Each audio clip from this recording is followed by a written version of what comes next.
절망적인 현실 속에서 서로를 의지하며 치매를 버텨내고 있는 두 자매. 이렇게 나오니까 좋다. 몸은 성인이지만 정신과 마음은 어린아이로 돌아가는 병. 치매는 약도 없고요.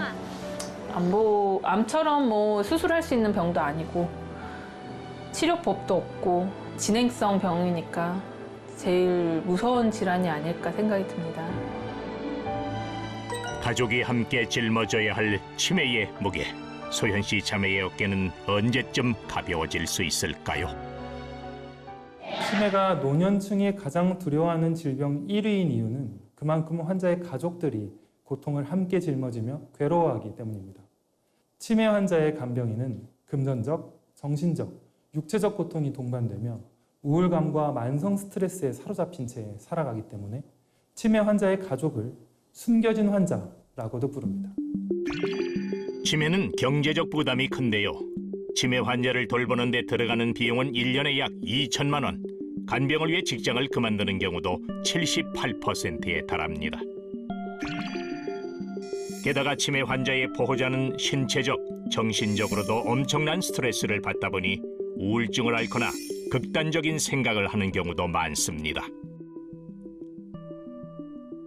문제는 이러한 스트레스가 치매의 씨앗이 되기 쉽다는 건데요. 치매 환자를 둔 배우자도 치매 환자가 될 확률이 높아질 뿐 아니라 치매 환자의 자녀들까지 치매에 노출됩니다. 마치 전염병처럼 온 가족에게 옮겨가죠. 가족 모두가 치매 발병의 늪에 빠진 안타까운 상황. 그렇다면 사전에 치매를 예방할 수는 없는 걸까요? 치매도 잘 알고만 있다면 충분히 대처할 수 있는데요. 바로 치매의 골든타임이라고 불리는 경도인지 장애를 통해서입니다.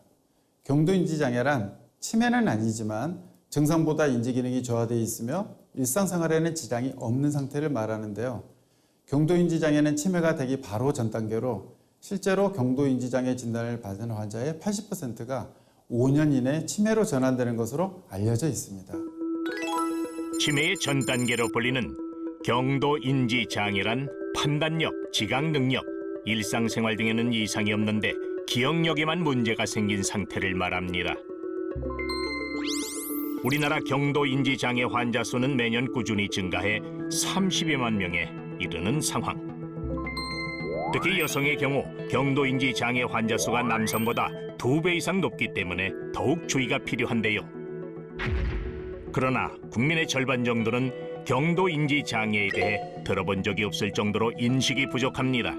특히 건망증으로 인해서 치료 적기를 놓치는 경우가 많죠. 건망증과 경도인지 장애를 쉽게 구별하는 팁을 말씀드리자면 예를 들어서 제가 며칠 전에 지갑을 어딘가에 두었습니다. 그런데 어디에 뒀는지 기억이 안 나요. 그때 와이프가 얘기를 해줍니다. 당신 며칠 전에 술 먹고 와서 현관에 뒀잖아.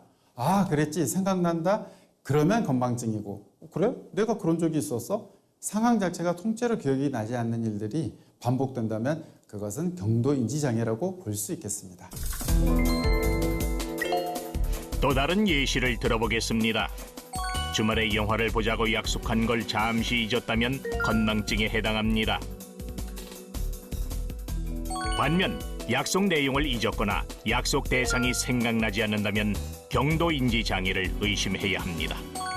마지막으로 약속 자체가 기억나지 않거나 약속한 사실을 부인한다면 치매를 의심할 수 있습니다. 치매 발병을 2년 지연시킬 수 있다면 20년 후에는 치매 발병률이 무려 80% 수준으로 낮아진다고 나타난 만큼 치매를 예방할 수 있는 골든타임, 경도인지 장애 단계에서 관리하기 시작한다면 치매의 공포는 덜어낼 수 있습니다.